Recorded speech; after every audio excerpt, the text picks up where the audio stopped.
Alright, hopefully that hasn't come out quite right.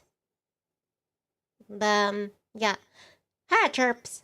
Aloha. What's up? It's Vtuber Nivni Adair. And Nifty Hat. Well, Nifty Hat will excuse yourself for this one. But yeah, this week, part 3 of the visual novel series, Love, Money, and Rock and Roll. Previously, on Love, Money, and Rock and Roll, Himitsu was told by Nikolai that he's being monitored by both, the Japanese and the KGB, intelligence, because, something about what his parents worked on. And he's also trying to sort things between his childhood friend and his ex. Who does he actually love? There's a lot going on in his life, and even though he has an attitude, I think we should give him a little wee. And yeah, we are going to continue, and hopefully I know this. So yeah, please enjoy the stream, and I hope you chirps are having a beautiful and lovely day.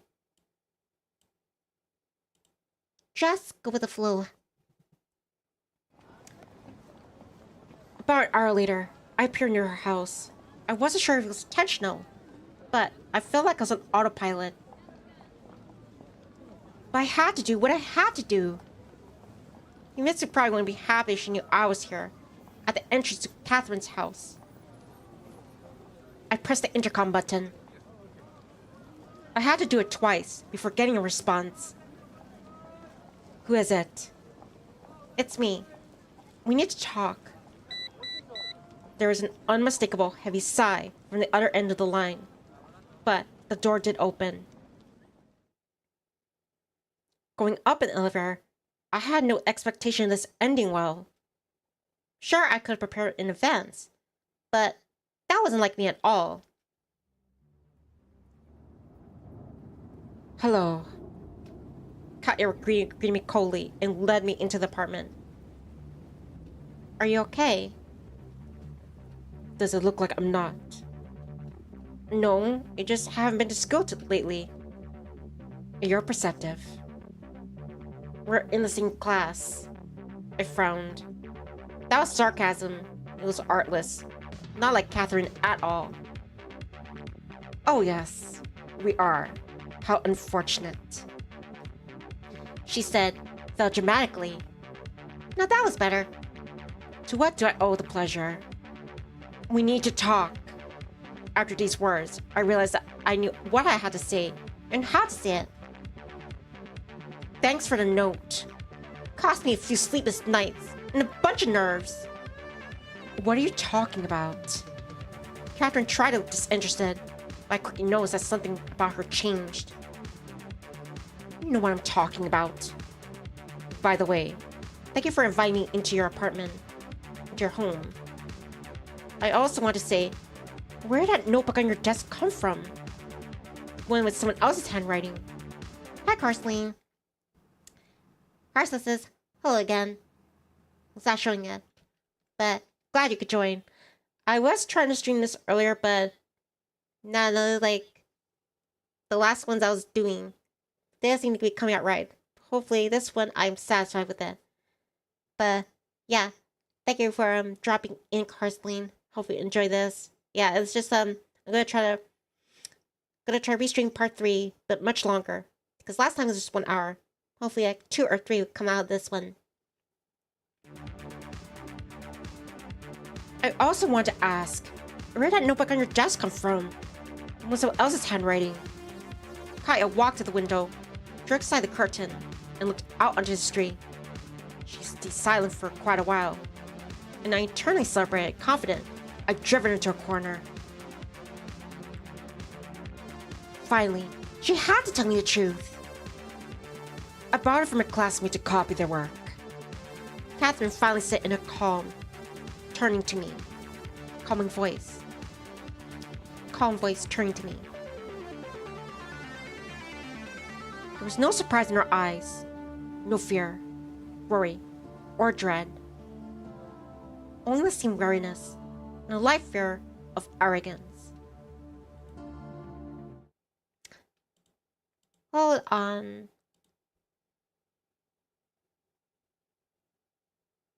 Hear it echo.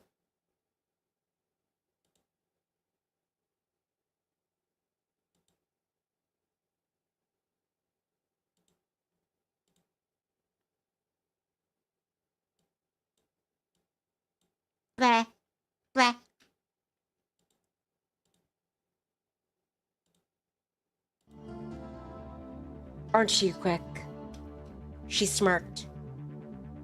What? But... So you aren't trying to hide that you wrote that note? I wasn't exactly shy from the rooftops. What's there to hide? Everything seems fairly obvious to me. To you. I'm even surprised you only decided to talk about it now. Is this a joke or something? The fuck is this? How was I supposed to guess? And even if? I made an effort to keep myself from completely flying off the handle. Why don't you just tell me? You could have simply talked to me. Everything is simple to you. Catherine folded her arms over her chest and went silent. What are you trying to achieve? You did read the note. Emotions finally prevailed, and Katya winced. Maybe you wouldn't have guessed. It took you a while. Katya, this isn't a game! Stop. She was about to flare up, but then didn't. What do you know? Catherine spent some time deciding on how to answer. Not that much. When we returned to Japan, on the very first day, I overheard my mother talking on the phone. She was having a conversation with someone about you and your parents. And the conversation was heated. It seemed to me like Mom was threatened. You didn't tell me anything about it. She just left a note. A note, Kaya? Fucking note with a bunch of mistakes. Stop yelling at me. I laughed in exhaustion. And now I was sure that Ichinose had been talking about Mrs. Winters yesterday. You know, I was surprised that you came back to Japan when all this began. This? What? I know her question. Maybe Catherine was really aware of everything that happened to me in life lately. Not surprised that your mother would talk with someone about my parents who, do keep in mind, have been dead for a year and a half now. What was I supposed to do? I talked to Mom. She said not to get involved. It's none of my business. You know, I even agree with her. It's not your business. It's my business. Most surprisingly, I wasn't angry with her at all. I was sure Catherine was speaking the truth. And no thing. All in all, it was quite like her. I still want to stand my ground to the end. Why should I believe you now? Have I lied to you? In your eyes, I could see a plea, an unexpected meekness. And I stumbled and continued, quieter. Don't try to deflect. Hiding things from me or deceiving me. What's the difference? Someone may very well want to kill me. Katya still with her back against the wall, her head lowered. Can you tell me what exactly that conversation was about? As much detail as possible. I only heard what Mom said. What does that have to do with his parents? They're long dead. Why should we do it? If you're that interested, work on me yourself. Your mom's got one hell of a job. What'd you say she was? A diplomat? Nick, that's all I know. I swear. It seemed to me like the first time she called me by my name since her return. So what am I supposed to do? We should go to your mother together. No! She immediately grew more agitated. Why do you think she's to blame? I mean, what if she's also in danger? The thought hadn't crossed my mind. Not that I had any reason to. Plus, I didn't know Mrs. Winters after all. She absolutely did not give the impression of a person who would easily be intimidated.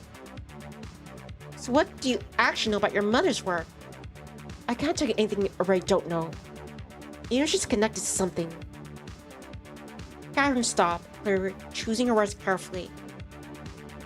Like that. I don't know anything about it. All I can tell you for sure, that she works at the embassy. I see. Then came a long, painful silence. Made me like some tea. She asked in a tone that made me think of Himitsu. Tea? I laughed. You think this is the right time for tea? It's not even 5 o'clock. Katya smiled. Aside from the whole spy business, for a moment, our relationship almost returned to normal. I no longer felt like a second-class citizen, and Catherine had dropped her disgusting arrogance. It wasn't in my character to be led around Much is put with that sort of attitude. However, change appeared to be too sudden, as if we didn't know what to talk about next. By the way, I finally found something. Did a car pick you up from school yesterday? Yeah. What gives? They gave Mom a personal driver. So you're using a diplomatic vehicle for personal gain. What else am I supposed to do? We've been brought to this country by force again. I should at least indulge myself. Aren't you an opportunist, Miss Winters? Kaya laughed. Her laugh even seemed sounding genuine. You're gonna school tomorrow. That smile immediately disappeared from her face. Nick, do you think we should have met at all? Maybe then my mother's phone call wouldn't have happened either. That's not what it's all about. Who knows? After all, life is a series of coincidences. I gave Katya a long look, trying to figure out what she was implying, but her face remained unreadable. So I'll see you tomorrow. Perhaps. She answered ambiguously and went to the hallway to see me off. We shouldn't have met at all. What was she talking about? I knew the meaning of the words themselves. I couldn't understand what Catherine had meant by them. Was it just an odd remark? Our lives could have gone differently. I guess that without her in my life, it would have been easier. A statement that she regrets that we met. I was aimlessly wandering the central park of Tokyo. I couldn't think about anything else. I said this before in the previous part 3. Spoilers. But my research has shown that if you actually did Catherine's route, it would reveal that one of the reasons why she parted with Nikolai was because she didn't tell him, but she actually got pregnant with her child, and then she had an abortion without his knowledge. And I guess that I don't know the details, but that was one of the things that caused her to cut ties with Nikolai. But personally, that doesn't really affect how I feel about Catherine. Because she chose to just bar Nikolai from any dialogue. Just left him hanging. I was aimlessly wandering Central Park of Tokyo and couldn't think about anything else. The situation with the KGB and the Kobayashi Corporation was seeming more important right now. And so were that damn note and Catherine's mother. Over and over, the words, "We shouldn't have met at all," repeated in my head. I guess I couldn't entirely believe that Katya really didn't want anything to do with me anymore. Night was slowly descending upon the city. It was time to admit that Catherine had become a thing in of itself, for me, a person I perceived separately from the rest of the world, separate even from the real her. I was, of course, talking about the vision of Catherine that formed in my inflamed mind. How many times in the past year and a half I had argued with it, begged it, hated it, worshipped it. This is exactly why I was finding so hard to admit to myself that Katya was just a human being, with her own problems and flaws, fears and aspirations, sympathies and antipathies. Or, to put in a few words, she wasn't just black and white, wasn't Hegel's absolute. Otherwise, there wouldn't have been a no, wouldn't have been a conversation between us. However, my feelings toward Catherine were my only problem at the moment. For an hour, I made feel like I was being watched. Sure, I had to expect that. I had to be ready for it. But I at least like to know what exactly was watching. The Russians, the Japanese, maybe even the Americans. I picked the pace and headed home.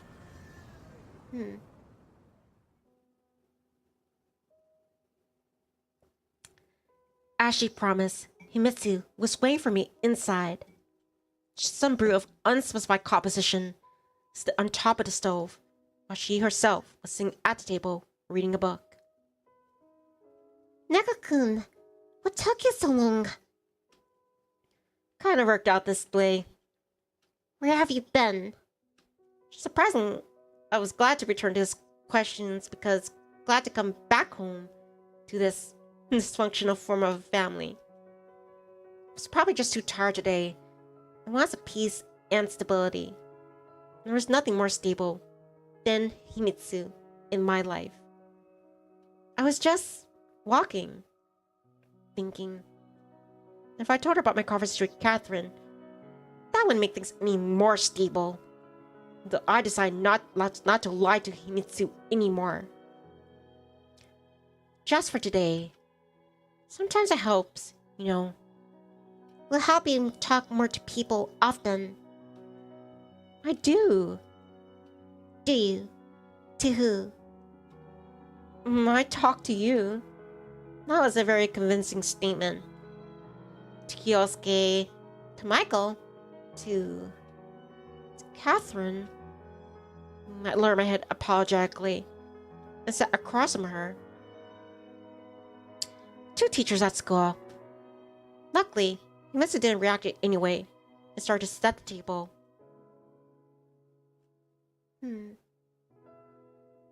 Everything tried to be extraordinarily delicious. I was eating enthusiastically. Himitsu was looking at me with a smile on her face. I walked a lot, worked up an appetite. I said merrily. Well, finally some good news. What's good about it? You want me to get fat? At least not for the next 10 to 15 years. If I keep eating like this. Neko-kun. She laughed. Tomorrow's already Wednesday. When we finished dinner, Himitsu brewed tea and laid out some candies on the table that seemed to come out of nowhere.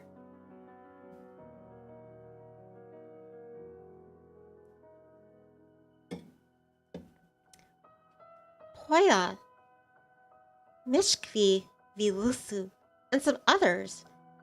Soviet candies. Imported. Where'd she even get them? A gust of cold wind came from the outside. She shivered. And I quickly closed the door. As the kitchen grew warmer, so did my heart. And the hot tea, and the sweet chocolate, the soft light of the incandescent lamp, and Himitsu's dreamy eyes. It's been a while since we had an evening like this. Peaceful and kind. The people watching me would definitely leave this house alone, at least for today. Catherine could wait until tomorrow. My angst-racked soul could finally get some rest. And all that would have been impossible without Himitsu. Not only did she create comfort around herself, not only did she bring peace and order to my life, but she also served as a pillar that supported it all. I could take her attitude, take everything she did for granted, but that didn't change anything. Without Himitsu, my life would have been very different. How different exactly? That I did not want to think about right now. Where'd you get these candies? Dad bought them from work. Your dad brought them. Where'd you get them? I don't know. Why does it matter? Are they tasty? Like in your childhood? To be honest, I didn't even vividly remember the taste of those candies from my childhood. But I simply had no right to upset Himitsu. Of course. I mean, they're saying candies. It's, well, logical. I could tell you're not telling the truth. Whoop, that didn't work. Come on, I don't remember what I ate for breakfast, and you're asking me about something that happened 10 years ago. Some things you remember for a lifetime. And for me, Soviet candies isn't one of them. If only I were you. What then? You write about in your diary? Or maybe you do. I teased. I bet you got an entire section for candies in there. Maybe. What's bad about that? Nothing. Nothing at all. I hammed it through another candy into my mouth. In fact, it's quite cute. You can do with writing some things down too. How do you know I don't? Man, I got a dossier on every single one of you. Do you? What does it say about me? That you like candies, and soon you'll be fat like a cola book. Neko-kun! She tried to throw a candy wrapper at me, but halfway through its flight, it entered uncontrolled nosedive and crashed. It also says, I'm very grateful to you for everything, and that I love you very much. I got too emotional, and I couldn't stop. Mitsu didn't respond, just looked at me with hopeful eyes. This oppressive silence covered us for a while. I was tense, on pins and needles. What was I supposed to say or do next? Suddenly, the unnatural loud sound of a car horn came from the street. She jumped. I must be late by now. I could blur out, afraid what would happen next between us. Yes, Mrs. said, upset. Till tomorrow. Then, till tomorrow. I didn't even have to clarify what will happen tomorrow. She would come and wake me up. Like every other day. I thought I would be able to fall asleep quickly, sure the dark thoughts wouldn't retreat easily. But the slumber I desire came almost immediately.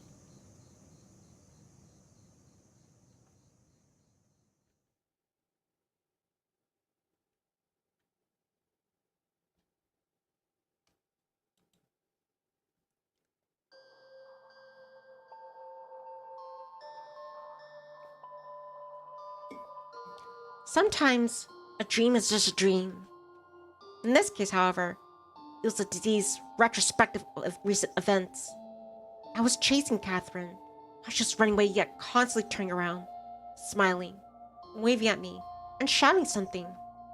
Her words were carried away by the wind, and only her eyes shone and lips moved in silent labor. Neko-kun! I started to hear behind me. Neko-kun! The voice was becoming even clearer. Himitsu was chasing me. She didn't look angry, but rather sad and weary. Where was I running to? After? Or from who? In a dream, I moved easily, effortlessly, as if floating, immediately gaining unprecedented speed without getting strained or tired. As if standing on an escalator as it rushes ahead. It takes you up, brings you down, depending on the point of view.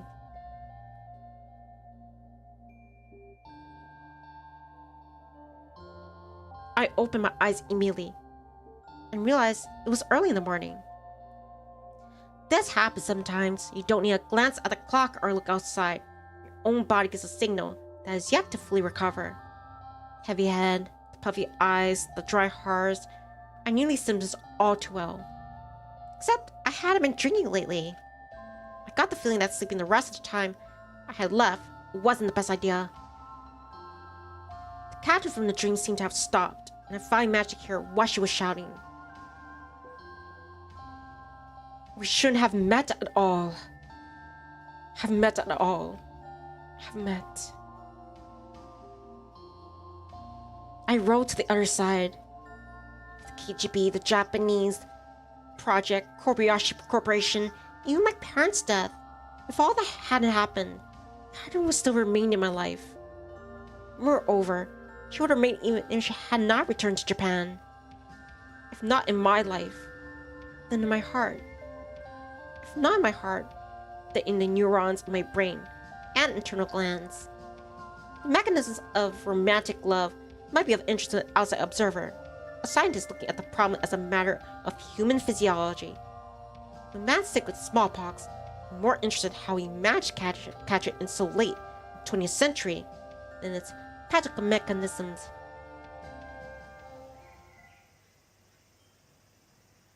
A cup of hot tea woke me up. I seemed to recall that this pack hadn't been before. Could Himitsu have brought it? Himitsu. She was about to come and wake me up. I was surprised to see it. Except, I didn't want to see her at all. Not today. Not right now. Perhaps yesterday I had gotten a bit better than I could have expected. Perhaps I had reason to hope that my life would get better, at least in some respects. But now I've woken. It's all over again. She can't see me like this. I was absolutely positive she would realize everything right away. I felt naked, my feelings exposed, defenseless, before the outside world. And so, I ran. I left the house and simply walked whenever my feet would take me. My pace wasn't particularly fast, but not so either. I watched the road and the traffic lights, even avoided running to people. It was all done on autopilot. My mind was elsewhere. Maybe in a dream, where I was chasing Catherine. Chasing with full understanding that I would never catch her. Life can be a strange thing. Kaya just lived a couple kilometers away from here. I just go and ring her doorbell. Even if it was too early and like she was asleep, I could scale the fire escape and climb to her window. And then I could tell her what I wanted to say. With beautiful words, elegant phrases, genuinely and passionately. And she would listen to me and understand. Understand. And forgive me. What the hell? Why should I feel guilty about her? I whispered quietly. Or so I thought. It'd be fine before the wedding. Came a snide comment from some old lady as she deftly slipped under my arm. Meh, a stubbleweight, startled, and picked up pace.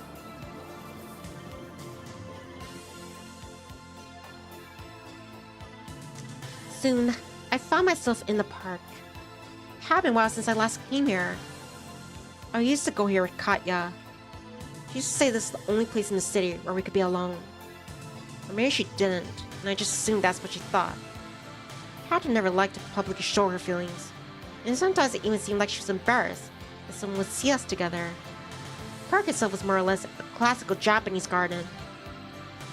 I always thought in a way that nature was the same everywhere. Sure, Earth had different climates. Some trees would grow on one continent, but completely refused to take root on another. But in general, it was the same vegetation, the same soil, the same murmuring streams. I think that was because we already perceived nature as something discrete. We often think about the age of a particular tree, or no one counts the blades of grass in a meadow, or the grains of sand at a beach. Neither is a plucked flower perceived by us as the end of a separate biological entity. It's just a process. It'll wither, rot, and turn to something new. I walked into our favorite gazebo and sat down on a bench. Rare yellowish leaves float back and forth on the small lake. Here, in the forest, you could say, the arrival of autumn was as apparent even though the temperature were a couple degrees lower than in the city. Probably still wasn't used to the summer, like warmth in the middle of September. I was aware then, I wondered. It happened 2 years ago. 2 years. Is that a lot for plants? Not century-old oaks. What about me? I sank to my memories. My first summer in high school had ended. To be honest, I don't remember what I felt, thought, strived for at the time. Only that I was simpler, more naive. It was a normal school day. Fundamentally, our high school differed from its middle counterpart only in name, and was located on the same grounds. I knew many of the students. We had been in the same class before. Besides, my good, chubby friend Kyosuke was sitting next to me. Don't you think it's weird that we ended up in the same class, how many times? Are you implying that it's not a coincidence? He made one of those grins. That practically screamed, "Come on," asking what I mean. I'm just stating a fact. Besides, if I thought you arranged it somehow, I started to feel weird. Scared even. Why me exactly? else could it be? He huffily mumbled something in response. I think we got a nice class here. I looked around the classroom. My eyes didn't linger on anyone in particular. Probably because I didn't have any particular ties to any of them. What do you think about... He leaned close to me and whispered. The girls. Well, I don't know really. Not that if I said I didn't think about it. A normal guy my age does. But that's where it ended. It was hard for me to even imagine myself next to someone other than Himitsu. Though I didn't think about her, that way, either. If you were to rank them, who'd get first place? Rings are your thing. Piss off. I cracked back in good nature. You're obviously hiding something. Why are we hiding something? Fine, I'll start then. What do you think about... He raised his finger and started to run around the classroom, as if choosing a toy in the shop's window. Which your sons? Let's see. Catherine was sitting behind the front desk, her back turned to us. Her long hair lay so smoothly that it resembled a frozen waterfall. Although coldness was also inherent into her character. At least, that's how it seemed to me. Well, I don't really know. I absolutely did not know. If I had to answer Kiyosuke's question seriously, which I never would, Captain would just be at the top of my list. Why? You're both foreigners? Don't you think that's a bit chauvinistic? What? I said the last word in English because I read it in some sci-fi novel, and somebody didn't know how to sing in Japanese. Apparently, the vocabulary of the heroes in Kiyosuke's manga was a bit poor. I'm calling you a dickweed. You do realize your reaction is a little suspicious. Fine. What do you want to hear? Rate her out of 10. Let's say 7. So low? He flung his arms up disappointingly. What? Should I give a 10 to each and every one of them? Having a top score wouldn't mean shit then. I'm not in the first grade where everyone gets A's in art class. I didn't get any A's. You're a different story. I'm talking about normal people. Oh, is that so? Should I pass the score over to Miss Winters then? He stood up from the chair, theatrically, slowly. What are you doing? Come down and sit. Of course, I didn't believe that Kiyosuke would even intend to do that. First and foremost, I didn't believe he had the courage. Scared, are you? Not really. Just, why? Let's call it putting your personal life in order. Otherwise, you'll be alone forever.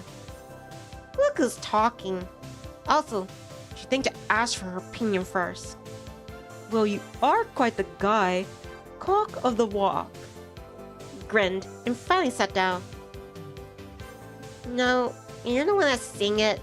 It just sounds wrong. We laughed together. The lessons ended. I was going home with Himitsu.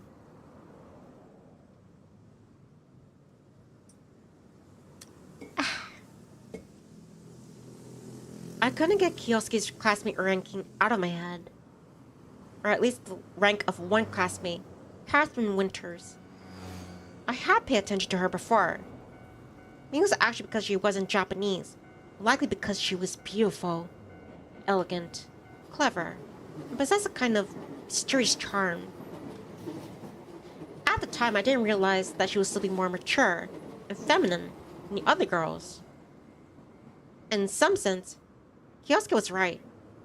I was hiding, even if just for myself, that I liked Catherine. It's quite easy to do if you don't think about a girl in the context of a relationship.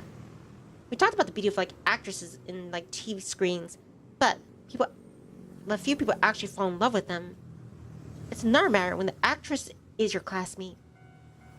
That makes her way more human, in a sense, and also available, not like a 2D picture, but a real girl, you at the very least talk to. Listen, do you like anyone in your class? I asked Himitsu, continue to flow my thoughts out loud.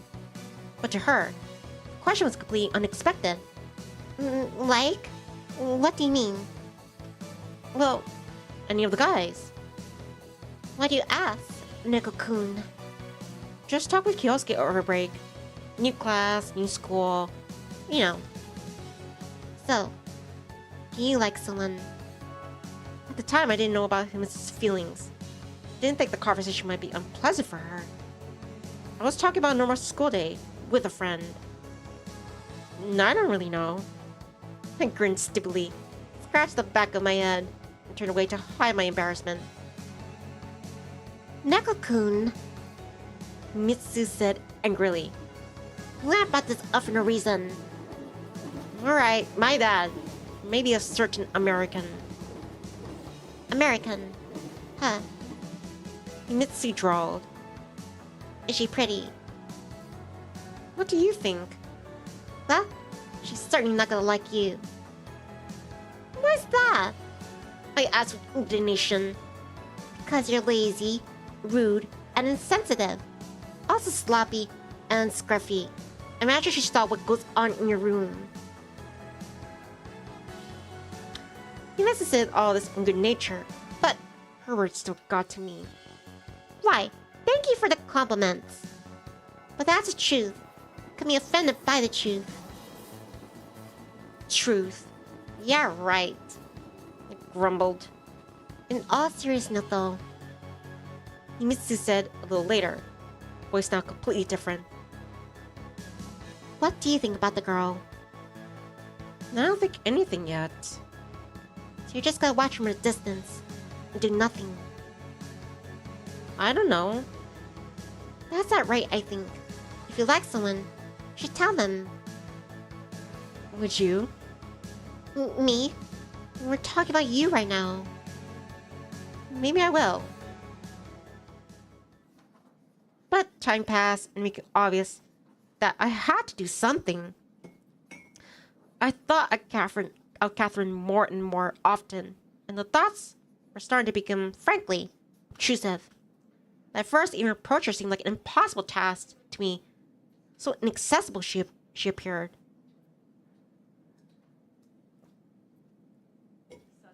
Besides, Catherine barely talked to her other classmates either. First, I thought it was just due to her personality. Sometimes things sort of get ridiculous. One time, working a pair, she went an entire lesson without saying a word, proudly with her head held high and a sense of dignity to her, just like a real lady. But still silently, she ended up with an F. It would be one thing if there's like all there is to it, but it was an English lesson. It was hard to doubt Catherine's knowledge of it, but a school is a social institution where both the result and the method matter. You could solve math problems with a calculator, but you wouldn't get an A for it. In the end, Katya turned up her nose and left the class. It felt like it was my chance to, and complaining about a terrible stomachache to the teacher, I went after her.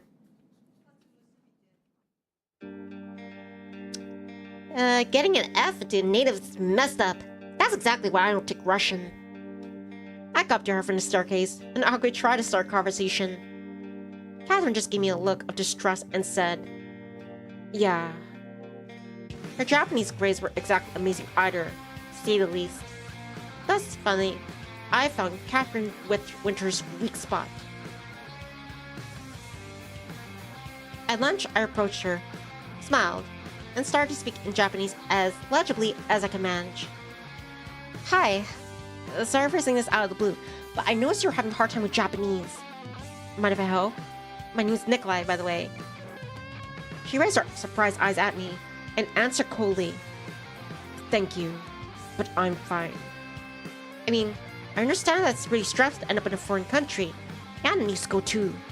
I've just been living in Japan for a while, and I'm fine. She interrupted in the same tone. You know, language matters the most. The faster you learn it, the faster you adapt. Catherine's look reminded me of all resolve to continue. Or not. From the very first moment of our acquaintance, Miss Winters made it clear she only saw me as yet another annoying classmate. She wasn't any good at making friends, and wondered more and more often if her lack of Japanese skills there was a reason for it. However, besides disappointment, I was also overflowing with enthusiasm, a desire to get my way at all costs. One day, in the canteen, I unceremoniously sat across from Catherine without an invitation. Bon appetit! She didn't respond, and even seemed to pretend like I wasn't there. I just want to say it. I know we got off on the wrong foot. My bad. I shouldn't have imposed myself. It's not your fault. Catherine immediately switched to English. I just don't need help with Japanese. My knowledge is quite sufficient to survive the next 3 years. Do you really hate that much? I responded in English as well, in anticipation of reaction. Catherine didn't even bat an eye. How do I put it? It seemed like I've been reading too much of Kiyosuke's manga. Why do I think she even thought that I didn't know English? In any case, she was much funnier than the first time. At least, by her standards. You know, at first I was really afraid of this new country. Everything was, well, so big. Although I had it easier, of course, being a child and all. But to demonstrate her utter lack of interest, Catherine finally joined the conversation. How old were you? 7. Can you imagine? I said enthusiastically. I can. I was 7 once too. So what brought you here? In Japan, I mean, not the canteen. My mom is a diplomat. Oh, Really? My parents are engineers. They work for the Kobayashi Corporation. heard of it? I have. Catherine kept poking her fork into something that probably used to be beef roast. So you're from the Soviet Union then? Yes, ma'am. Nikolai Anakin, at your service. Our countries don't have the best relationship. Why do you think ours will be any better? She smiled, if barely. Well, politics aren't my strong suit, but I don't think the common people should suffer because of the decision of a bunch of idiots at power. I immediately realized it was correct to say in power, but Catherine did give me a chance to correct myself. That is a very shallow understanding of politics, Nikolai. I did say it's not my strong suit. So you advocate for world peace and friendship among all of people.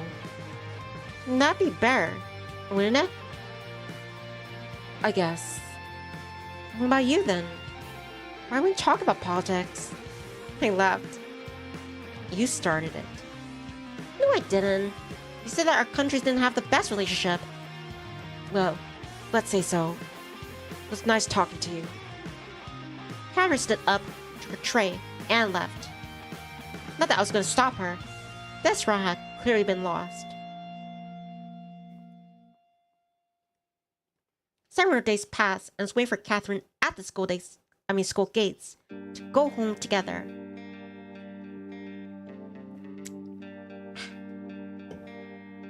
Yeah, right. Next I'll be offered to carry her backpack.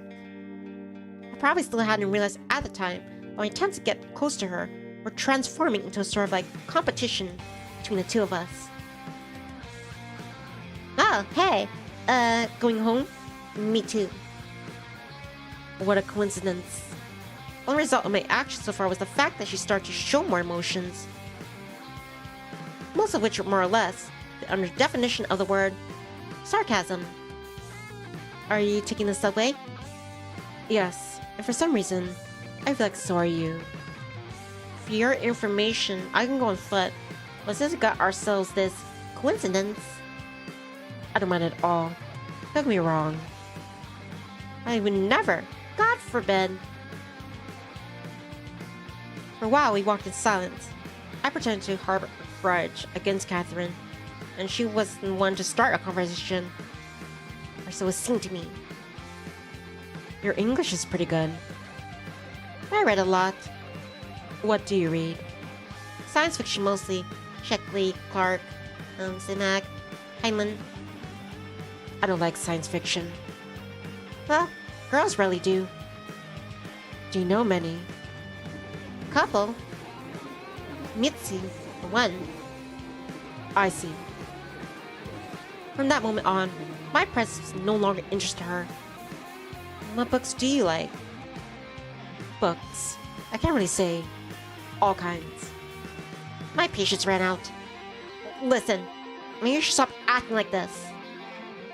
How am I acting, exactly? Catherine even stopped. You know full well that I like you. Why all this?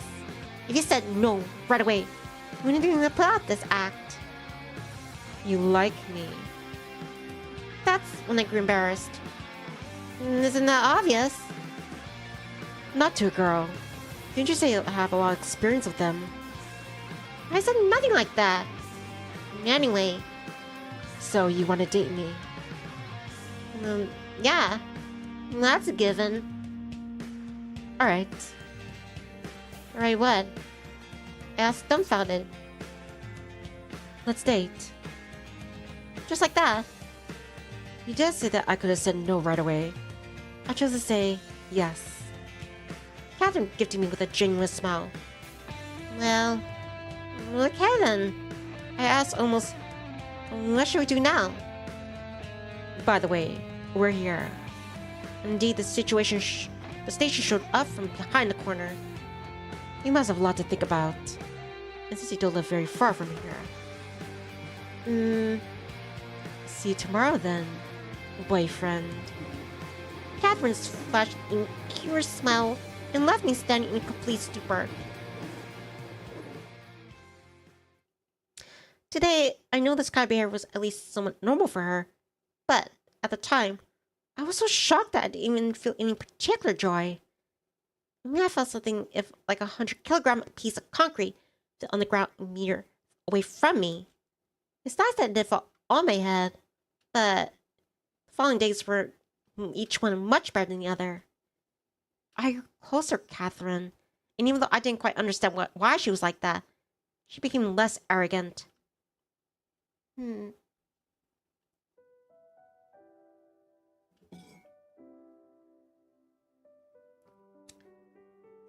One day, we were sitting in a park, embracing each other.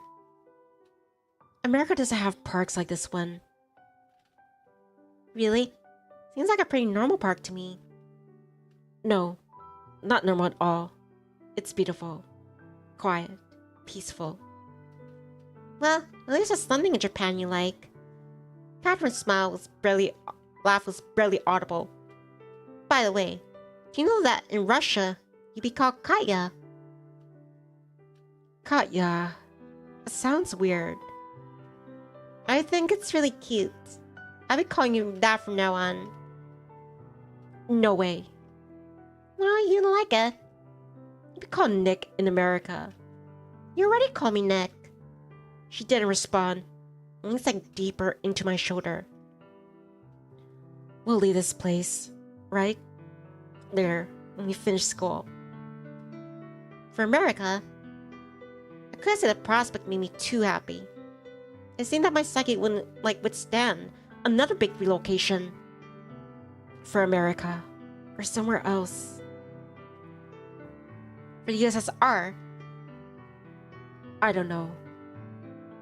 We need to get married first. Why's that? Then they won't give me a visa otherwise. Mom works at the embassy. Come up with something. Don't you think she'd be happy that instead of going to college, her daughter... Who said instead?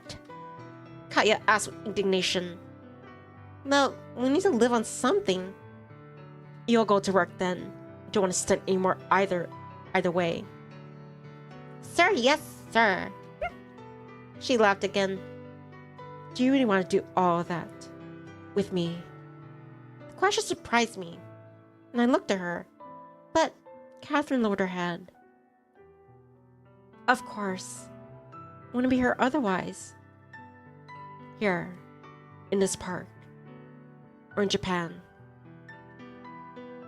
On this earth, you also get invited to the Yamato crew all the time. You have weird friends. And you're also weird. My friends are totally normal. By the way, Himitsu's wanted Michi for a while now. Your childhood friend. The half-Russian one. Yeah, I told her about you. You must have way more in common with her. Even if I thought about it, I could say what interest that I shared with Himitsu.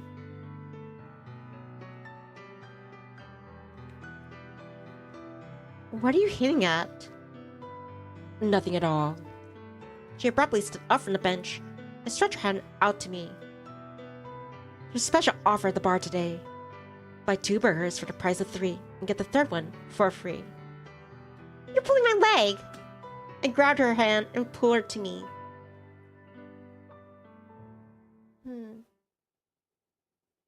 But Catherine being Himitsu was inevitable, and honestly, it was surprising that it didn't happen earlier.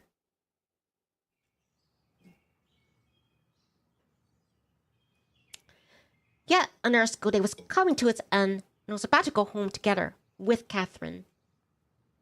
To my place this time. We'd been dating for several weeks, and at that point, an initial strong burst of passion was starting to wear off. Naturally, it didn't stop us from spending all our free time together. But that day, Himitsu met us at the gates of the school. Naga-kun. Oh. She bowed way too low, and I hurried to introduce Catherine to her. So, this is Himitsu. Himitsu, this is Catherine. Catherine-san. She was about to bow again, but decided against it under my stern glare. Come on, why the formalities? Kari-chan, Mitsu asked, unsure. Kaya only smiled back in embarrassment.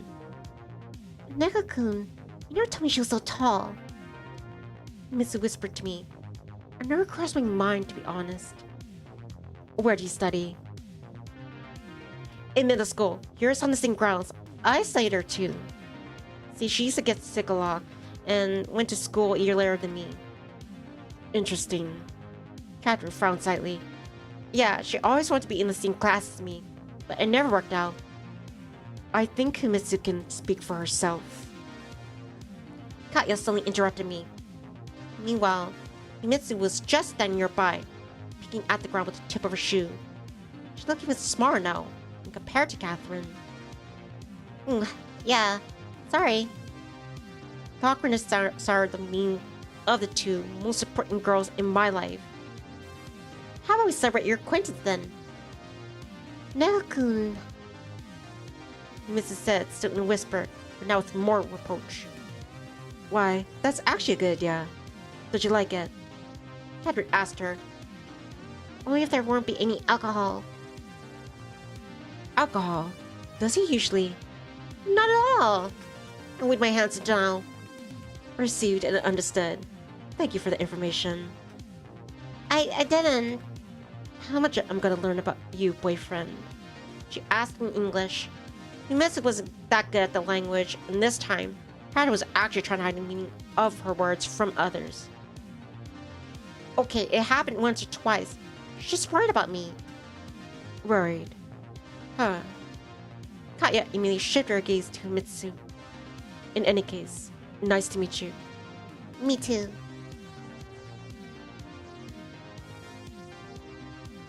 While the 3 of us are walking home, I was scolding Himitsu. Why start with that again? Why say all that? Who asked you? But I didn't say anything. Missy was about to burst into tears. I should add that she used to be even more awkward around people.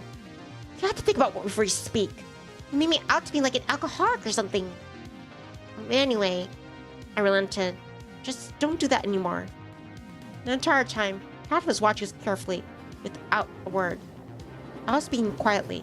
I wasn't sure she heard what the conversation was about exactly. You're quite close. Naturally, knowing each other for so many years. She's like a stupid little sister to me. A little sister? Huh. Convenient. Allow me to be the other one then. And call me One-san. A threesome with 2 sisters at once. Now that'd be something, wouldn't it? Lucky man. She finished off her snide remark with a juicy slap on my ass. Hey! Good thing Himitsu didn't notice anything. At least. Truth be told, I like Catherine's peculiar sense of humor. But sometimes it crossed all possible lines, not only by the Japanese standards. we reach home, Himitsu made that stupid bow again and bids farewell. I think I'll go. I don't want to be a bother. Come on, you're not bothering us at all. Right, Rick? Right, Nick? Yeah, of course. I thought I looked like an idiot. And for a moment, I enjoyed Katya's idea with the two sisters. But if you have something to do, it has been a pleasure to meet you. She addressed Catherine. You've got an interesting friend. Not everyone could put up with someone like you for so many years.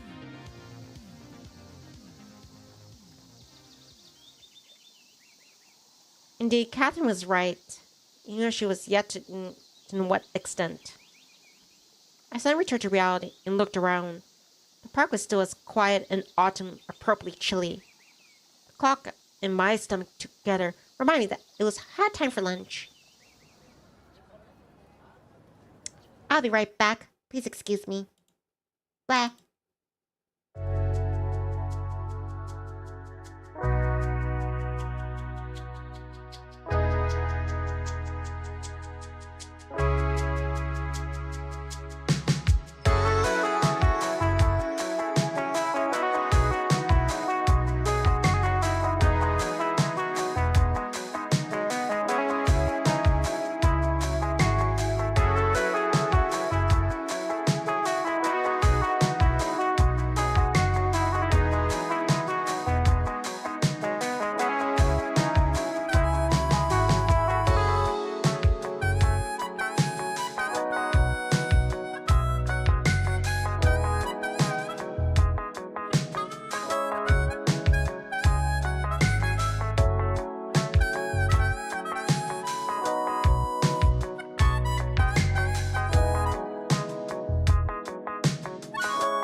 I am back when you were waiting.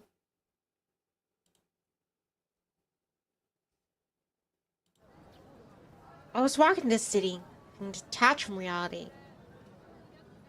Like Alice, stuck in a wonderland of my memories. Karsa says, welcome back. Thanks, Karsleen.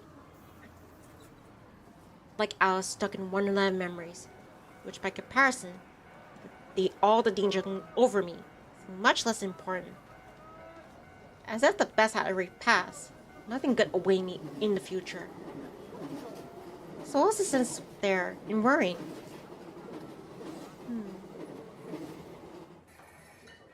Hey there, Quilla. Come on in. Long time no see. Today the bartender is the embodiment of hospitality. I'm just here for lunch. But for a moment. He's as eager to talk as always. There's always more visitors than usual, and he had to get back to work after bringing my order.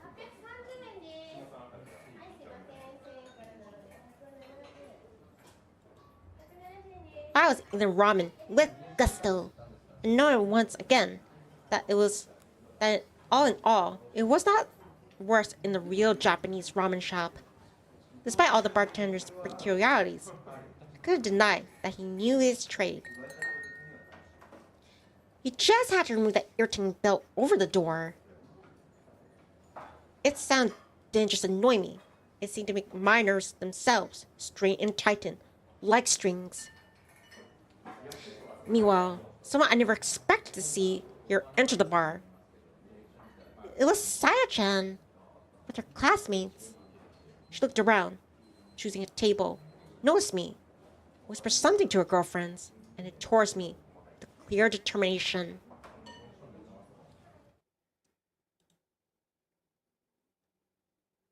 Hold on, let me check something.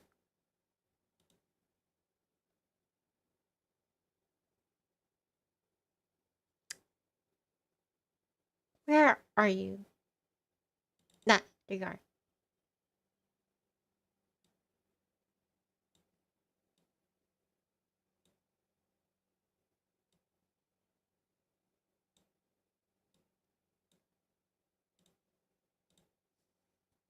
Right then. What are you doing here? That's what I should be asking Anakin's son. She sat across from me quite unceremoniously and looked at me right in the eye. What about me? I just dropped by for lunch. This place is wonderful ramen, by the way. My recommendation. The presence make me uncomfortable, and I didn't even really know why. Perhaps because of all the memories. Kathy was right about Himitsu at the time. Apparently, I started to feel ashamed again. And Sai was only making things worse. But you weren't at school today. You mean not at me? I'm flattered. Don't play dumb. You're also out early, judging by the time. Our classes are already over, for your interest. Huh. I raised my eyebrows. Naturally, I wasn't interested at all. Himitsu was worried about you and went home. Why should you worry about me? Here I am. Anakin's son. Just call me Nick. I told you. For some reason coming from her in particular, these formalities were especially sickening. Anakin's son, you know what I'm talking about. No, I don't. And if I did, I don't think it's any of your business. Worrying about your friend is very much my business. I couldn't object. In any case, I didn't know all the details of our relationship.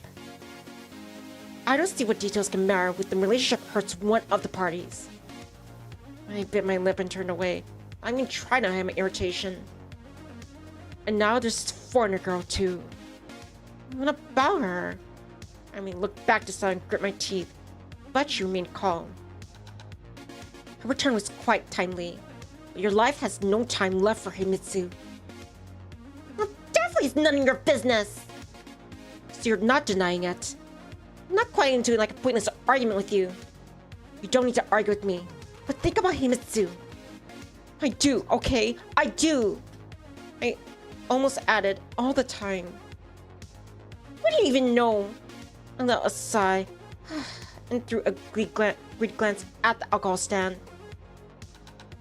2 o'clock is the perfect time. Saya smirked. Turns out she was quite attentive.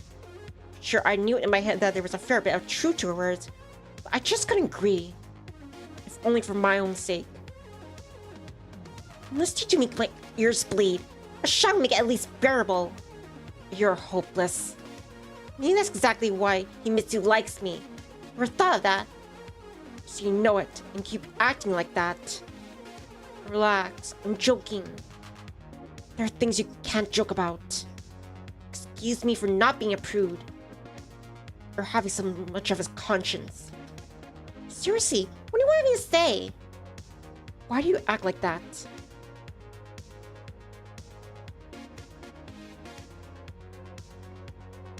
What are you, my psychologist? Relative. Whatever the case, keep nagging at Himitsu just about how terrible I am. Saya's face visibly changed. She frowned, and Sumi grew a couple years older. Make it happy if you fight. Do you think it'll make Himitsu feel better? What makes you think you know what's better for her? How long have you known her? A year? 2 years? I know for 10. 10 fucking years! That's a shitload of time! I spread my arms showing how much time that was exactly. You're sick. Himitsu must have terrible luck to be involved with such a jerk. She stood up and headed for her girlfriend's table. Nice. Piss off! At least she has a jerk, while you're surrounded by cows. I said after her. In reality, Saya has anything new. There wasn't any reason to be upset with her. Mostly, I was just angry with myself. The girl had hit a sore spot. With great precision, I must say. Meanwhile, he missed his classmates were in a hurry to leave. I fished their milk cocktails and ice cream. They kept sitting there, chatting about casual stuff. I was throwing rare, annoyed glances at them. Sai was making a point to ignore me. To be honest, I simply found it hard to get up and walk past him to the exit. That would mean acknowledging my defeat and fleeing the battlefield. It was silly, but I kept sitting there to the bare end, having chewed through even the chopsticks. Finally, the merry band got up from the table and prepared to leave. Saya shot me a feral look, screwing her face into a snide grimace. She had to be thinking she won.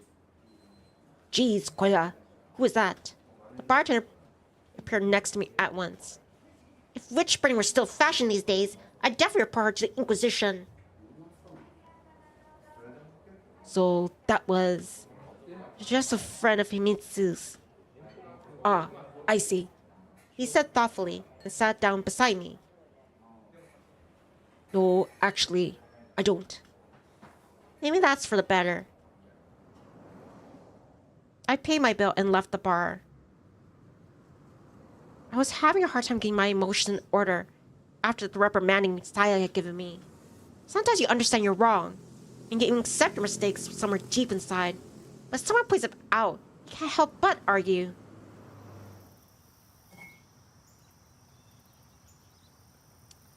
Yet, another crazy day was coming to an end. I got caught in the rain while on my way back home and barged into the kitchen defeated. And immediately faced Himitsu's disapproving stare. There's probably no asking where you've been, Nikko-kun. Probably not. I agreed, trying not to sound rude, and walked past her. I gotta take a shower, or I'll get sick. Hot dinner greeted me when I left the bathroom. After everything, I could only marvel at Himitsu's patience. Not everyone could put with someone like you for that many years. I couldn't have said it better myself. How can Nikolai look at this and go, I don't know. I'm sorry for disappearing today. I had to think. Very well. What's well about? I'm glad you had time to think. Yeah? Well, okay. By the way, I met Saya-chan at the bar today. Really? Mitsu asked without much interest. I gotta say that she's weird. Yeah, weird. She can do without prying into other people's business. Why is she prying to? Well, you must know her, better than me. You must know me better than me. I don't know what she says about me, but... Nikko-kun, I'm capable of making my own decisions, she said in a bored voice. Of course. I didn't mean anything like that. It's just... Whatever. I'm not trying to say like I have to like all your friends. That's nice. Kept silent for a while. So, did all those thoughts bring to any conclusions? What about Catty-chan? No, of course not. I feel like Himitsu was pretty much exploded and he mentioned Catherine. I mostly want to check if I'm being watched. So, are you? Himitsu perked up. I don't know. If even someone's watching, they're very good at it. Indeed, the Soviet intelligence agents, as well as the other players, haven't shown themselves in any way in the past 2 days. There wasn't much of a time for you to draw any broad conclusions, but it gave me at least some respite. Just to sink even deeper into my personal drama. For whatever reason, I couldn't bring myself to call our love triangle a melodrama. What do you mean tragedy? It's a better word for it. So what do you think? I think that so far, we're managing not to attract too much attention. And there's a good chance it'll stay like that. I really hope so. So do I. I'm really sick of this uncertainty. Himitsu looked at me attentively, but said nothing. By the way, the dinner is very good. Thank you. So, you talk about me with Saya-chan. Kind of. But you know her better than I. You know everything she could tell me. I guess. Nico-kun, she really isn't a bad person. She's a bit harsh sometimes. But it's not out of malice. Good tend to be the road to hell, you know. Although it should be more gatekeeping. A gatekeeper, meaning new arrivals.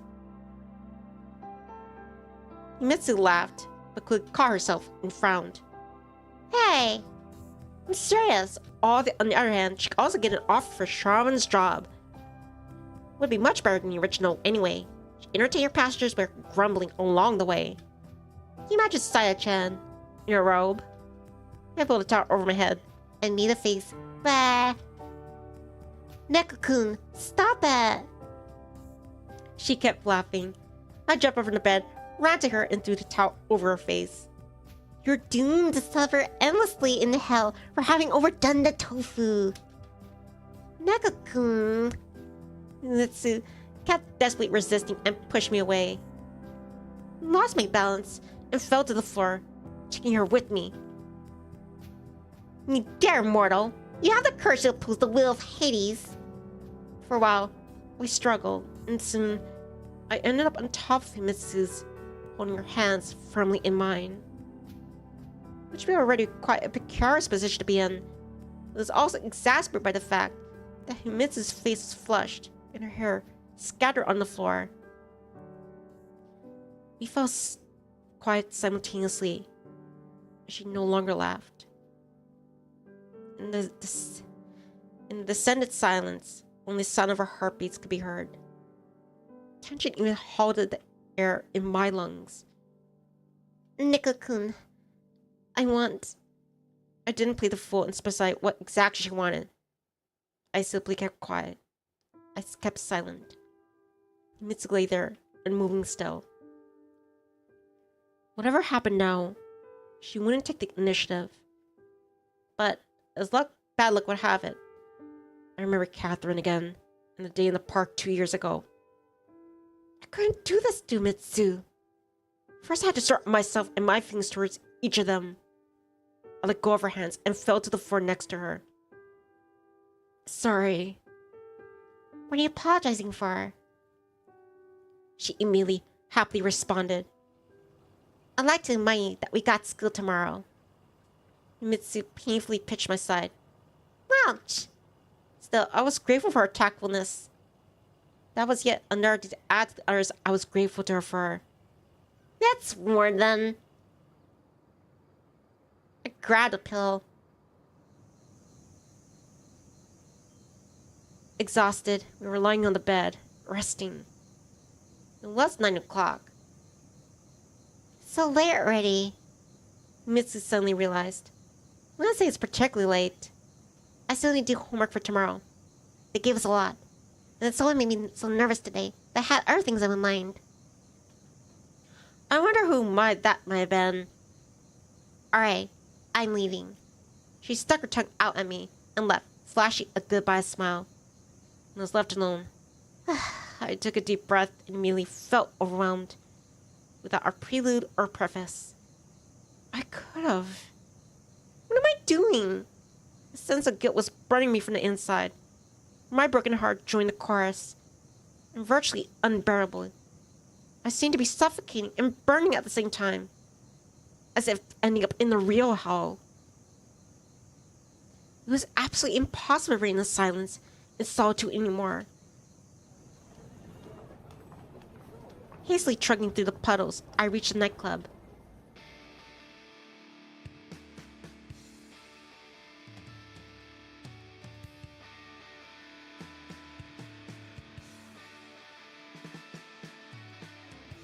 My consciousness kicked in. I was sitting behind a table densely covered by beer mugs, shots and rock glasses, drowned in clouds of cigarette smoke.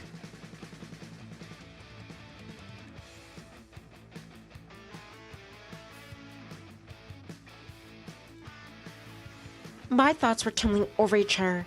The main goal had been achieved. I managed to calm down. Even if it was achieved this way, I dragged myself to unconsciousness. Some band was playing on the stage. I wasn't in any condition to listen properly. The rhythmic drum of the speakers was more than enough. Suddenly, an unfamiliar guy sat at my table and started to speak quickly. It was more like he was opening and closing his mouth, like fish in water. Huh? What? I can't hear you. I moved closer. I'm saying it's nice to see a European here, he said in English. I didn't even notice right away that he wasn't Japanese. Yeah. Where are you from? I live nearby. No, I mean for what country? USSR, I replied after a pause. My perception of reality was significantly clouded by alcohol, but I still didn't count on Kobayashi Corporation and the KGB suddenly leave me alone. And he said he was where he's from, but I couldn't hear and decided not to ask again. Ed. The guy stretched his hand out to me. Ed what? My name's Ed. What's yours? Nick. I shook his hand. Come here often? Sometimes. Guess he was slightly over 20. And all in all, Ed possessed an absolutely forgettable appearance. Were I to be interrogated the next day, I wouldn't be able to name any characteristics. No long hair, no big nose, no scars or birthmarks. You could say it was a fitting appearance for a spy. Or an intelligence officer, depending on your perspective. I'm here to tour with my favorite band. He shouted the name so loudly that even overpowered the buzzing of the guitars, but I still couldn't make it out. Hi Kenny, Kenny says hello community. How are you doing? I'm doing awesome, thank you for asking. Just trying to do part 3 of this visual novel series.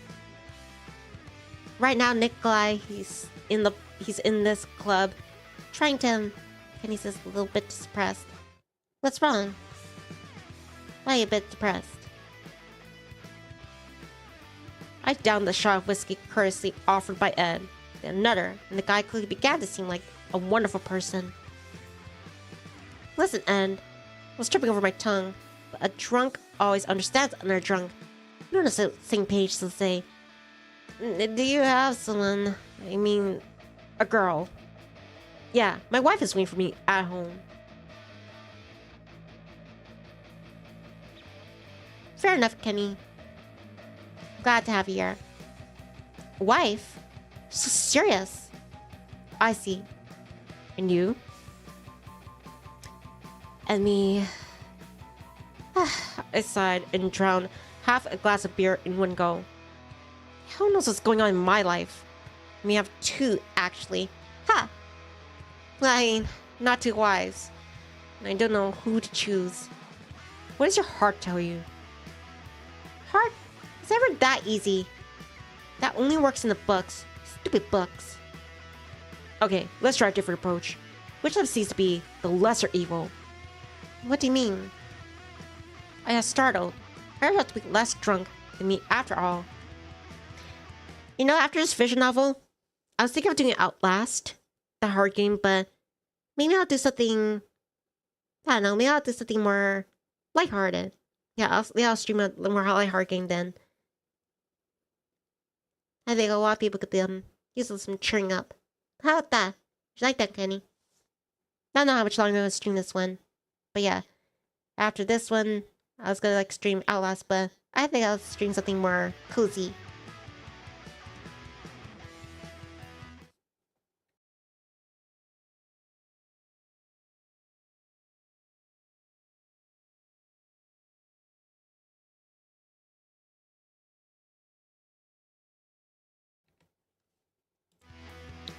Well, wait, what did he say?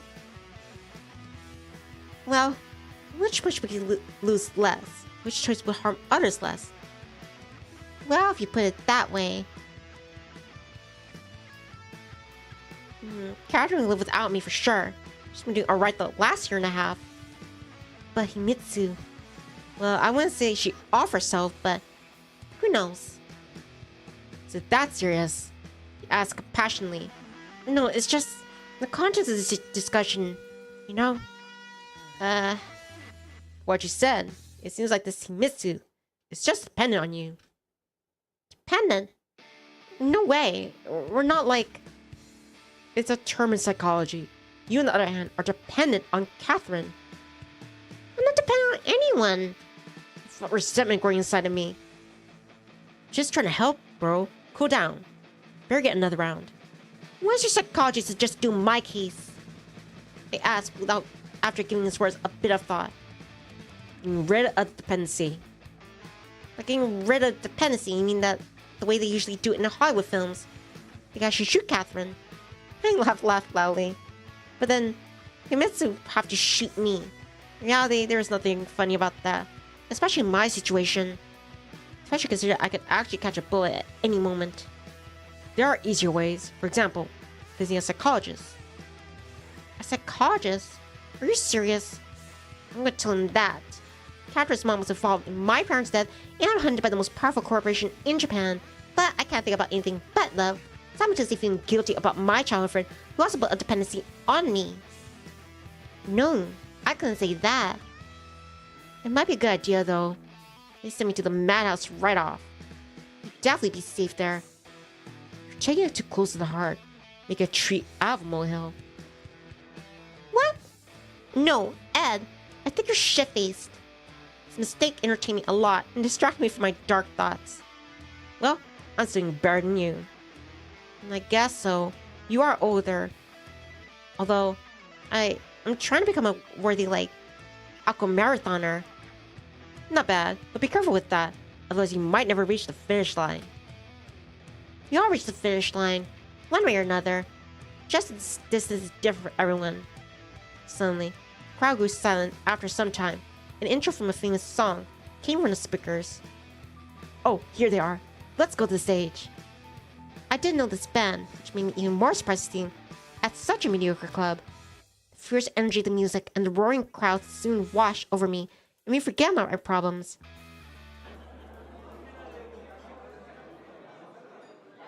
When the performance was over, I even sobered up a bit, and Ed approached me immediately with a couple beer cans in his hand. Here, try this. It's a brand one. Bought some with us. And I took a few gulps. It was just enough. Cause her heart started to blur before my eyes. Ugh. You know, Ed, you're a really cool guy. Really cool. Teddy, there's no such guys here. You know, if you want, you can get to my place. And a after party. So to say. I like to, but I still need to help the band blow their equipment. Then, I'll help as well. I tried to sit up, but instead, I fell to the floor and we burst out laughing. Next words said to me seemed to sound from somewhere far away, like the yell of a captain of a ship passing by in the fog. Sit here for a bit. We'll drive you home. I will. Why not? I barely managed to climb on the chair and start to look for booze. Of course, I found it too soon.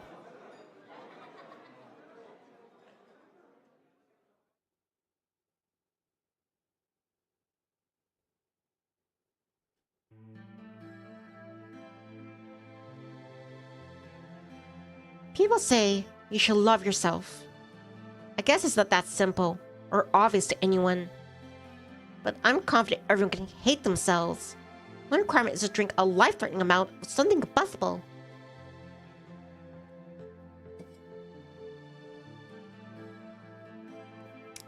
I woke up late in bed for some time, staring at the ceiling, struggling to understand who and where I was.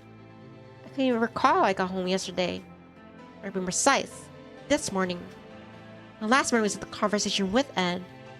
It seemed to be after midnight. What time was it when I woke up? The hour hand pointed at the Roman numeral 1.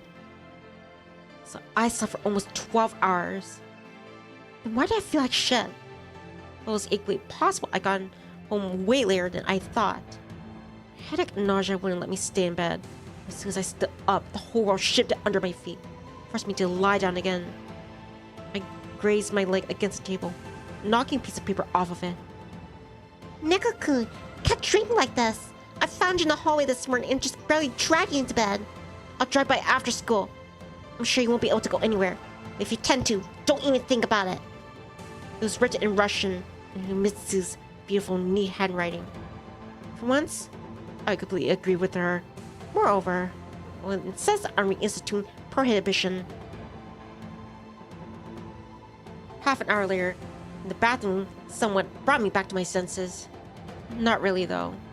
I barely regained the ability to move, or less steadily, without every motion causing my head to ache. There were Sukimono on the table. No pickle juice, sure. Anything I wouldn't even vomit back out was good for me. I managed to eat them without much difficulty. I felt somewhat better after restoring the balance of my electrolytes in my body, even if not for long. Well, not being sober. Whereas that yesterday I had been drinking way more than that Ed guy. While he was nursing a single beer, I would finish like a couple glasses of whiskey, and a few shots of tequila on top of that. I was accelerating as if late for my train to hell. Ed, one interesting guy. His words made me think about a number of things, but the true meaning is only coming through now. Of course, he didn't really say anything new, just described my condition in brief, with a few accurate and hard-hitting statements. However, even that can be enough sometimes. Facts themselves don't change, your interpretation does. Objective and subjective levels of existence struck between perception and reality. The loud ring of the doorbell pierced my brain like lightning, my headache returning at once. Who the hell's there? I said quietly and opened the door. Catherine was standing at the doorstep. What a surprise! I was genuinely surprised. Is this a bad time? As you see, it is. While in the bathroom, I looked at myself in the mirror. There were no doubt that my condition was self-evident. Not that Catherine was surprised in the first place. Looking at her, I recalled Ed's words about dependency. After all, the girl standing in front wasn't the same as 2 years ago. She definitely was an image from my dreams. Frankly speaking, I wasn't quite completely sure whether I loved this Catherine. At least, whether I loved her as strongly as before. And didn't bring any gifts. I grinned, lingered past to the kitchen. I want to refuse a can of beer. I have something important to discuss. She ignored my words and sat down with her legs crossed. I'm listening. She wouldn't have come to my place without a reason anyway. It was clear we were talking about something of critical importance. I talked to my mom about everything. About that phone call, you and your parents. She didn't want to explain anything for a while, but I insisted. To cut a long story short, you don't need to worry about anything anymore. Could you cut the long story? This doesn't sound very convincing, to be honest. She used to be indirectly related to your parents' work. You know they worked on an important project, right? I nodded, even though I had known about it a couple of days ago. It turned out things weren't going smoothly, and Catherine went silent, frowned, and looked away. Nick, I know it came as a shock to you, but they were suspected of being Russian spies. What? My lips stretched into an idiotic smile. Even if that were the case, Was that a reason to kill them? Not that it was Catherine's turn to be surprised. Kill? No. It was an accident. It's just some question related to the work have been raised recently. Mom told me all about it. And you believed her? Naturally. I sighed. Now I definitely need some beer. Why shouldn't I believe her? Indeed, if I only took the facts into account, her mother's story matched up pretty well, Ichinose's. Except that they had different narratives. This made the corporation for everything that happened. Catherine's mother was trying to cover this accident, making culprits out of Soviet engineers. You don't believe me, she said as a statement, not a question. I do. Or, to be more precise, I believe that you believe it. But I have no reason to believe your mother, because... Was I supposed to tell her about my conversation, Ichinose? There was little chance it would put her at risk, but still I didn't want to take the chance. Think for yourself. What you do in my place? I don't know. But I'm sure my mom could never do anything like that. Like what? Strictly speaking, I never accused her mother of being personally involved in my parents' death. She involved indirectly. That was possible. She involved in the project. No doubt. It was obvious that she had been the one to issue the order. Anyway, I'm grateful that you came and told me everything. How couldn't I? Catherine asked, surprised. Oh, I'm sure you have enough ways how... Well, I'm sure you know enough ways how couldn't. Do you still take me out for the devil incarnate? I don't know if that was a hangover or some kind of veil of Katya's divinity had been lifted from my perception, but I feel more comfortable around her. Most likely because she was behaving normally, trying to maintain some minimal level of courtesy. I just don't have any reason to trust your mother. I understand you, and I don't blame you. Of course you don't. Or not. I agree that the situation is complicated. If you think about it, my mother didn't say anything objectable. Of course, if you want to pick apart the wording. Yeah, I'm used to doing that with you. A job. Catherine seemed to pay no attention to it. What does parents have to do with all this? They're long dead. What should we do this? If you're interested in them, handle it by yourselves. You call that nothing objectable? I'm remembering her words correctly, right? They were connected through work somehow. I already told you. On the other hand, if I disregard how I was personally involved here, there was some logic to it. I could easily imagine a situation where Miss Winters had nothing to do with all this. But I actually did not want to believe that. And with good reason. Fine. I got you, I said dryly. Whatever the case, arguing with Catherine would be of any help to either of us. I'm glad. Not that she looked particularly satisfied. For a moment, I even thought that Katya was displeased by the fact that I was speaking to her so coldly with no mention of love till death do us part. Anything else? No, that's all. She stood up, smoothed out her skirt, cast an appraising glance over the kitchen, and bade me farewell. Enjoy your hangover. After seeing her out, I felt proud about how much resilience I shown. Thank you, Ed. Still, it took me some time to fully digest our conversation.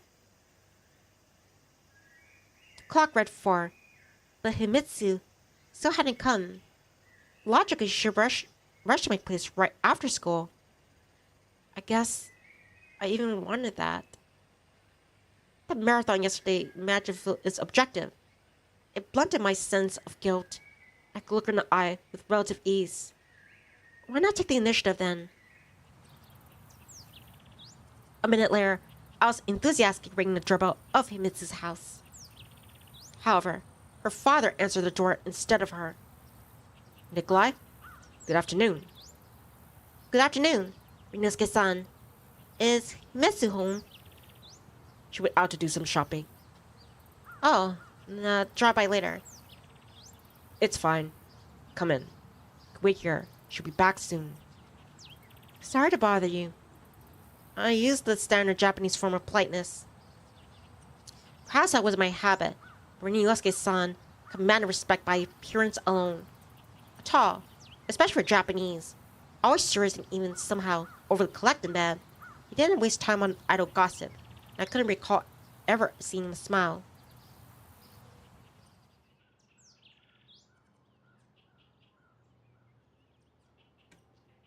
How are you doing, Nikolai?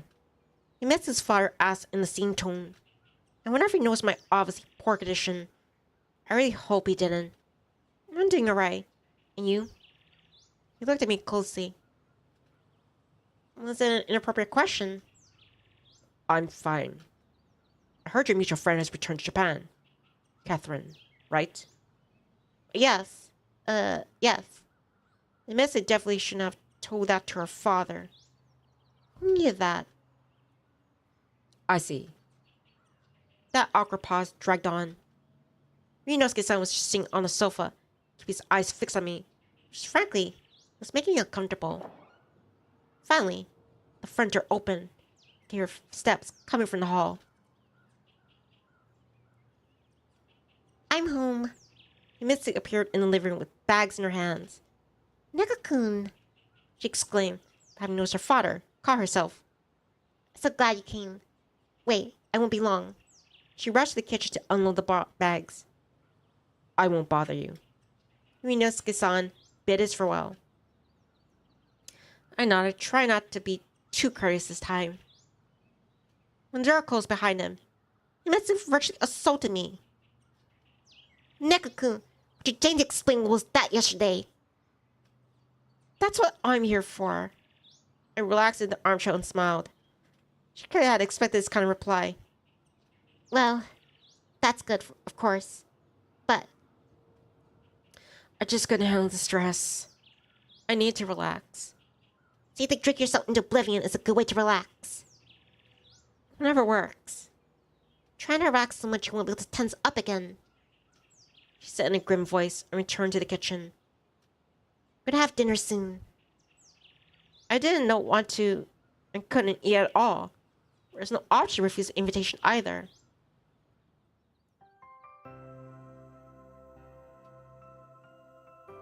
Were you at school last time? Do you remember? Well, on Tuesday. Tuesday. She grumbled and put her chopsticks away. That was a signal I didn't have to force myself anymore. Morning pickles was more than enough for me. Neko-kun, this is no joke. Nobody's laughing. You know, like in that joke, when I wanted to become a comic, everyone was laughing at me. But guess what? Now I'm the one, and nobody's laughing anymore. Himitsu sighed and shook her head. It's just that I feel like I'm not myself these days. Over yesterday and today, I've given it some thought and reevaluated my life a bit. Successfully? I don't know yet. It's too early to draw conclusions. Apparently she's still upset. She's talking a lot less than usual. How was your day? As usual. My day always goes as usual, Neko-kun. Perhaps I didn't ask enough about Himitsu's life. More precisely about the part that wasn't related to me. How could she blame me? It was always as usual for her. So, nothing new at all?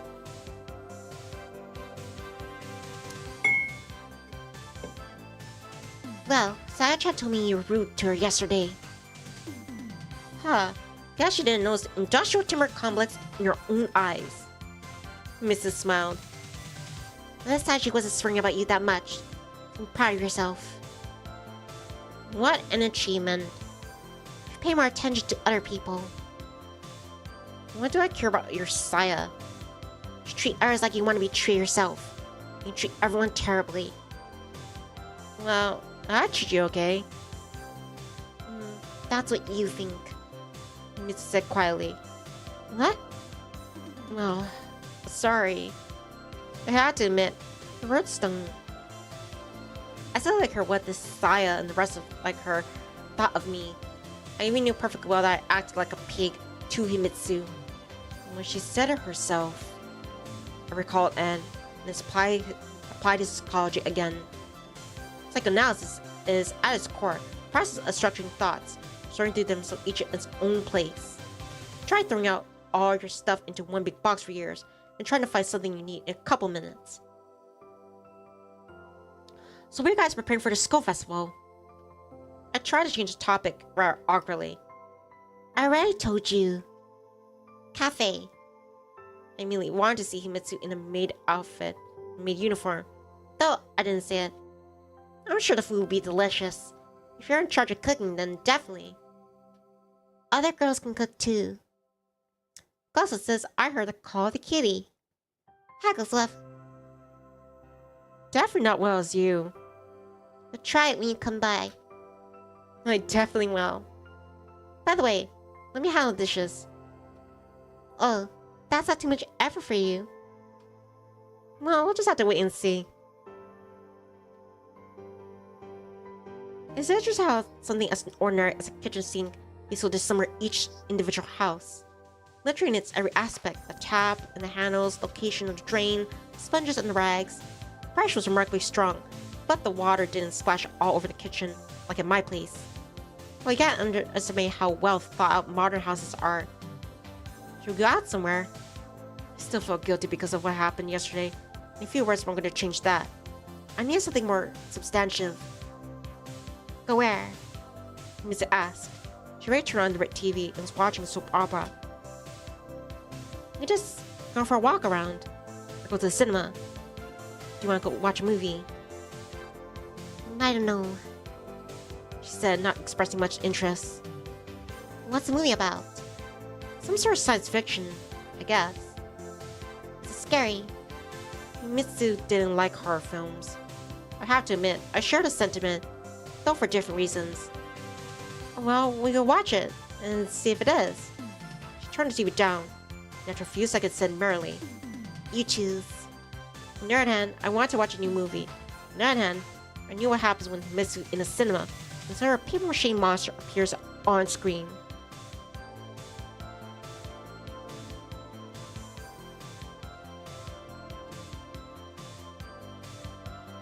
I think I'll do 10 or 20 more minutes of this, and I'll call for part 3. I'll be right back. Please excuse me.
Alright, I am back, Chirps. Thank you for waiting.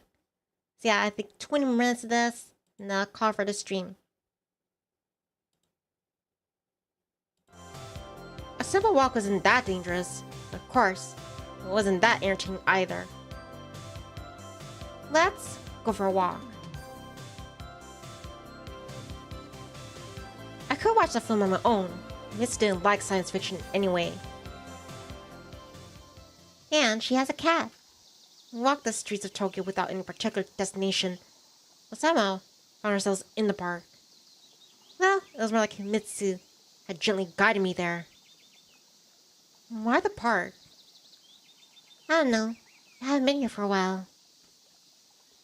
Not together, perhaps, but I have been reminiscing here just yesterday, where an unpleasant feeling came over me, and I could feel a lump in my throat.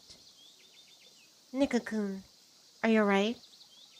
Couldn't even say for sure whether Himitsu knew that Catherine and I spent a long time together in this park. The air here is too clean. I felt a bit dizzy. I laughed it off. Look! Himitsu said loudly and approached a tree standing by the footpath. A pretty big squirrel was sitting on a branch. Although it looked mostly similar to a European counterpart, something felt elusively alien about it. Of course I couldn't blame the poor animal for that. What, cutie? I have nothing to give him. I checked my pockets and unexpectedly found some chocolate.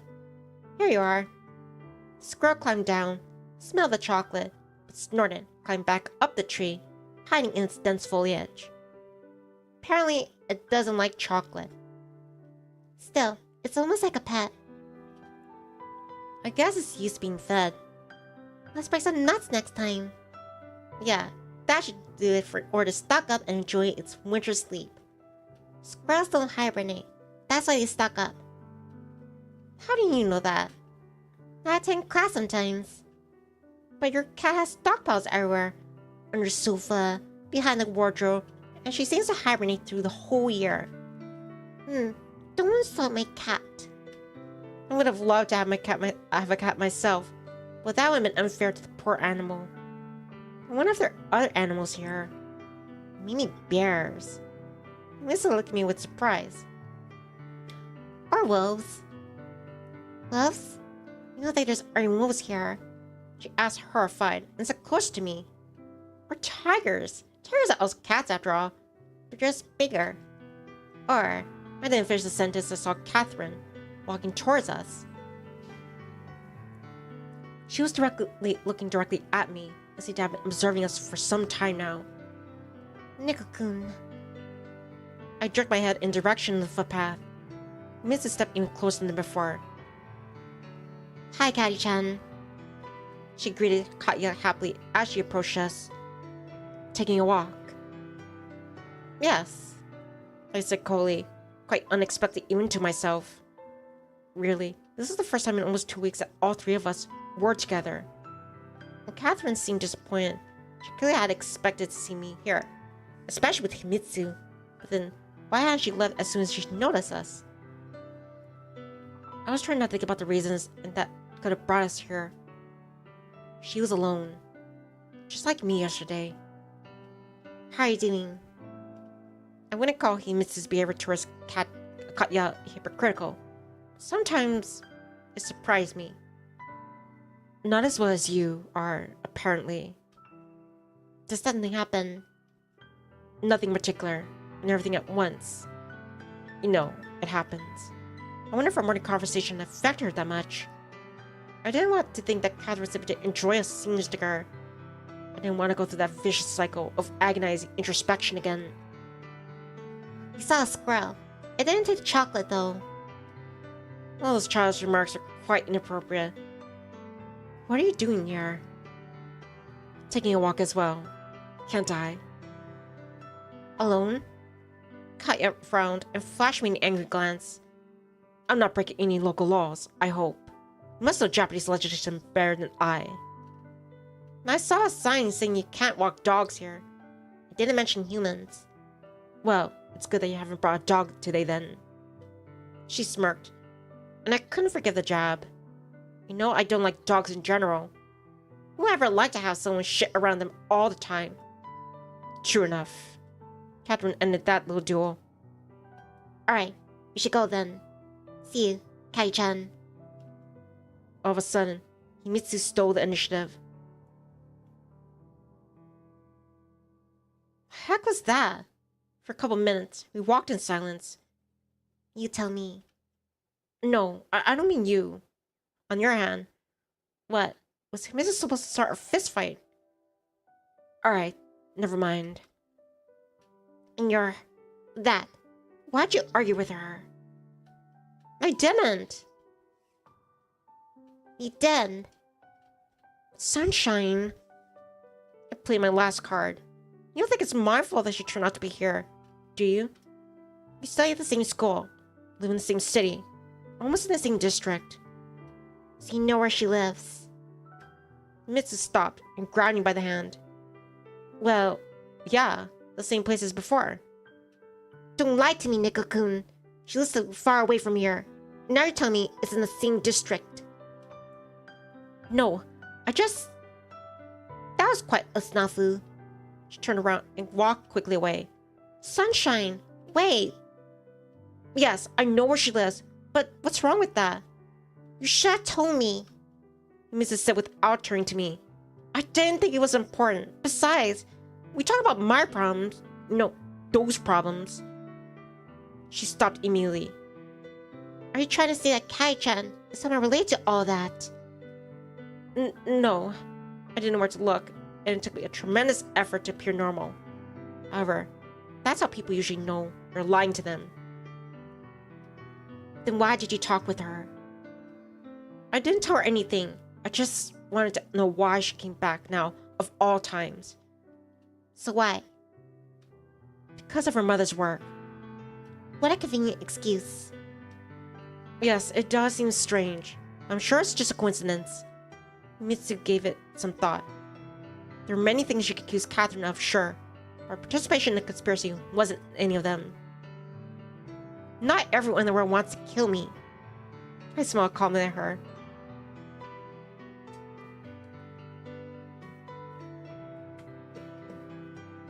You can kill a person in different ways, and over different amounts of time. You're speaking like a serial killer. I had been slowly approaching her, and we crouched down to catch her in my arms. Neko-kun, don't. Mitzi yelled and broke into a run. I caught up to her and wrestled to a pile of autumn leaves neatly arranged along the road. Neko-kun. She was laughing happily and trying to break free. Her reddening cheeks were glowing, her eyes flashing, and the bright red leaves tangled in her hair seemed to become a continuation of her braids. That's when I kissed her. Instinctively, driven by the heat of the moment. The situation was too romantic, and I had been starved for intimacy way too long. Or, maybe this kiss carried my true feelings. Mitsu didn't react at first, but then reciprocated and hugged me tightly, pressing herself to me. In moments like this, you lose all sense of time. We lay together, in one, and kissing each other, while great autumn clouds passed above us, and the mighty wind blew high in the sky, between the last remnants of summer. Eventually, I tore myself from Himitsu and helped her stand up. Sorry. No. She shook her head, embarrassed. It was just so unexpected. Whatever you think, I said almost about Catherine. About what? Nothing. Let's go home.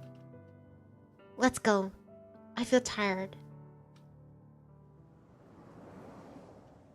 We spent almost the entire walk back in silence. No, I wasn't regretting what I had done at all, but I still felt awkward. Naturally, things were even more complicated for Himitsu, so I couldn't hope for a continuation, although I wasn't sure I would be able to refuse it. When we arrived home, I stopped and said, "Alright, I'll see you tomorrow then. Yeah. Bye. Himitsu replied briefly and left. I left too quickly, as if she were upset with me. I guess I probably embarrassed her more than I thought. Apparently, I wasn't gonna get dinner tonight. However, that seemed to be the least of my problems. For a normal person, it would have been evening already.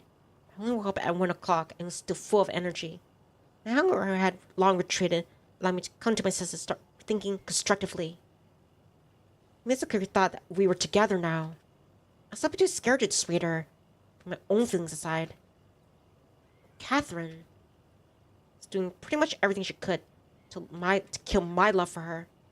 She's quite successful at it, I had to say. On the other hand, you can't instantly destroy what took years to emerge and grow stronger. A phone rang in the hall. It sounded dull, and somehow felt dramatic. Moshi moshi. Love? Hi, Nick. Are you busy?